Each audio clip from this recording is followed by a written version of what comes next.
নমস্কার বন্ধুরা, শ্রাবণী রান্নাঘরে আপনাদের সবাইকে স্বাগত জানিয়ে আমি আবারও একটা রান্নার ভিডিও নিয়ে আপনাদের সামনে চলে এসেছি। আজকে আমি আপনাদের দেখাবো বাঁধাকপির পায়েস। তাহলে চলুন এই বাঁধাকপির পায়েস আমি কিভাবে বানাই সেটা আপনারা একবার দেখে নিন। বাঁধাকপির পায়েস বানানোর জন্য আমি এখানে বাঁধাকপি নিয়ে নিয়েছি। আর বাঁধাকপিটা হচ্ছে বাইরের যে শক্ত অংশটা ফেলে দিয়েছি, দিয়ে ভিতরের কচি অংশটা কিন্তু নিতে হবে। এবারে বাঁধাকপিটাকে আমি প্রথমে একটা গ্রেটার নেব। গ্রেটার নিয়ে কিন্তু এটাকে গ্রেট করে নিতে হবে। আপনারা চাইলে কিন্তু বটি দিয়েও খুব সরু সরু করে কেটে নিতে পারেন, বা গ্রেটার দিয়ে গ্রেট করে নিলে সব থেকে বেশি ভালো হয়। এইভাবে প্রথমে কিন্তু বাঁধাকপিটাকে আমি একটু গ্রেট করে নেব। বাঁধাকপিগুলো আমি গ্রেট করে নিয়েছি। আর অন্যদিকে গ্যাসটা অন করে আমি তার মধ্যে একটা কড়া বসিয়ে দিয়েছি। এবারে আমি কড়ার মধ্যে জল দিয়ে দেব।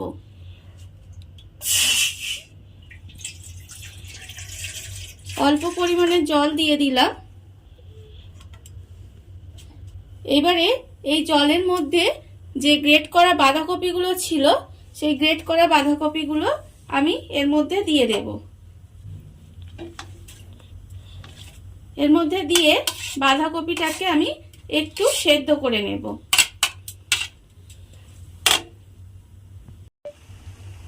বাঁধাকপিটা আমার ভালোভাবে সেদ্ধ হয়ে গেছে।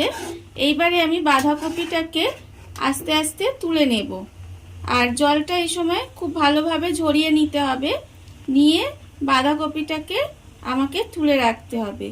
আর বাঁধাকপিটা ঠান্ডা হয়ে গেলে বাঁধাকপির মধ্যে যে এক্সট্রা জলগুলো থাকবে সেটা কিন্তু আপনাকে বের করে ফেলে দিতে হবে। বাঁধাকপিটা আমি জল থেকে ছেঁকে তুলে নিয়েছি। আর বাঁধাকপির মধ্যে যে এক্সট্রা জল ছিল সেই জলটা আমি ভালোভাবে বের করে ফেলে দিয়েছি। এবারে আমি অন্যদিকে আবারও গ্যাসটা অন করে নিয়েছি। আর তার মধ্যে আবারও কড়া বসিয়ে দিয়েছি। এবারে আমার কড়াটা গরম হয়ে গেছে দেখুন। আর আমি এর মধ্যে প্রথমে ঘি দিয়ে দেব। প্রায় 1 চামচের মতো ঘি আমি এর মধ্যে দিয়ে দিলাম।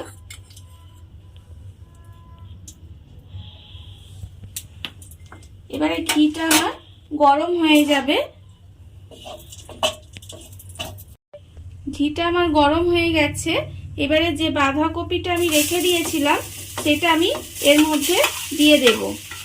দিয়ে বাঁধাকপিটাকে প্রথমে একটু ঘিয়ের মধ্যে ভেজে নিতে হবে, যাতে বাঁধাকপির মধ্যে যে একটা গন্ধ আছে সেটা চলে যায়। বাঁধাকপিটাকে আমি প্রায় মিনিট খানেক মতো ধরে একটু ভেজে নেব। বাঁধাকপিটা আমার ভাজা হয়ে গেছে। এবারে আমার বাঁধাকপিটাকে আলাদা করে তুলে রেখে দিতে হবে। বাঁধাকপিটাকে আমি ভেজে রেখে দিয়েছি। এইবারে আমি কড়ার মধ্যে দিয়ে দেব দুধ। এখানে আমার প্রায় 500 গ্রামের মতো দুধ আছে। এটা আমি এর মধ্যে দিয়ে দিলাম। দিয়ে এবার দুধটাকে প্রথমে ভালোভাবে ফুটিয়ে নিতে হবে। দুধটাকে ভালোভাবে ফুটিয়ে ঘন করে নিয়েছি। এইবারে আমি এর মধ্যে দেব গুঁড়ো দুধ। এখানে আমার প্রায় বড় চামচে 2 চামচ পরিমাণে গুঁড়ো দুধ আছে, সেটা আমি এর মধ্যে পুরোটা দিয়ে দেব।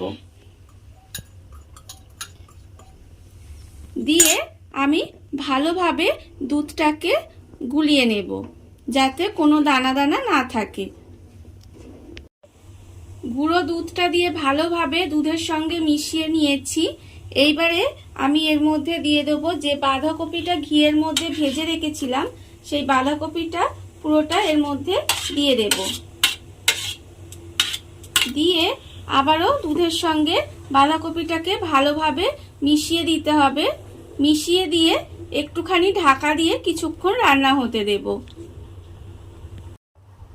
বাঁধাকপিটা দিয়ে আমি ঢাকা দিয়ে প্রায় 5 থেকে 7 মিনিট মতো একটু রান্না হতে দিয়েছি। এবারে আমি আবারও ঢাকাটা খুলে নিয়েছি। খুলে নিয়ে এর মধ্যে আমি দিয়ে দেব খেজুরের গুড়। খেজুরের গুড় এখানে আমার প্রায় 150 গ্রাম মতো খেজুরের গুড় আছে, সেটা আমি এর মধ্যে দিয়ে দেব। এই গুড়টা কিন্তু আপনারা কতটা মিষ্টি খাবেন সেটা বুঝে এই গুড়টা দিয়ে দেবেন। এবারে গুড়টা দিয়ে আমি আবার একটু রান্না হতে দেব যতক্ষণ না গুড়টা গুলে যায়। গুড়টা দিয়ে আমি আবারও কিছুক্ষণ রান্না করে নিয়েছি, এর ফলে দেখুন গুড়টা গলে গেছে। এবারে আমি এর মধ্যে দিয়ে দেব ছোট এলাচ। এখানে আমার প্রায় 5টার মতো ছোট এলাচ নিয়েছি, সেই ছোট এলাচটা কিন্তু আমি একটু ফাটিয়ে এর মধ্যে দিয়ে দেব। এইভাবে হাত দিয়ে একটু ফাটিয়ে এর মধ্যে আমি দিয়ে দিলাম। ছোট এলাচগুলো এর মধ্যে দিয়ে আবারও একটু আমি রান্না করে নিয়েছি। দেখুন পায়েসটা আমার কিন্তু রেডি হয়ে গেছে। এবারে আমি এটা নামানোর আগে গ্যাসটা অফ করে দেব। অফ করে দিয়ে নামানোর আগে দেখুন খেজুরের যে পাতলা গুড় সেটা আমি এর মধ্যে দিয়ে দিলাম। দিয়ে এবার আমি ঢাকা দিয়ে কিছুক্ষণ রেখে দেব, তাহলেই কিন্তু আমার পায়েসটা রেডি হয়ে যাবে। আর এই অবস্থায় কিন্তু আমি পায়েসটা নামিয়ে নেব। পায়েসটা ঠান্ডা হলে একটু ঘন হয়ে যাবে। এবারে আমি ঢাকা দিয়ে এইভাবে রেখে দেব কিছুক্ষণ। দেখুন বন্ধুরা, কত অল্প উপকরণ দিয়ে কত সুন্দর একটা বাঁধাকপির পায়েস তৈরি হয়ে গেছে। আপনারা দেখতেই পাচ্ছেন যে কত সুন্দর হয়েছে, দেখতেও যেমন সুন্দর হয়েছে, খেতেও সেরকম সুন্দর হয়। আপনাদের এই ভিডিওটা যদি ভালো লেগে থাকে তাহলে লাইক করবেন, কমেন্ট করবেন আর সাবস্ক্রাইব করবেন আমার চ্যানেলকে। আজ এই পর্যন্ত, নমস্কার।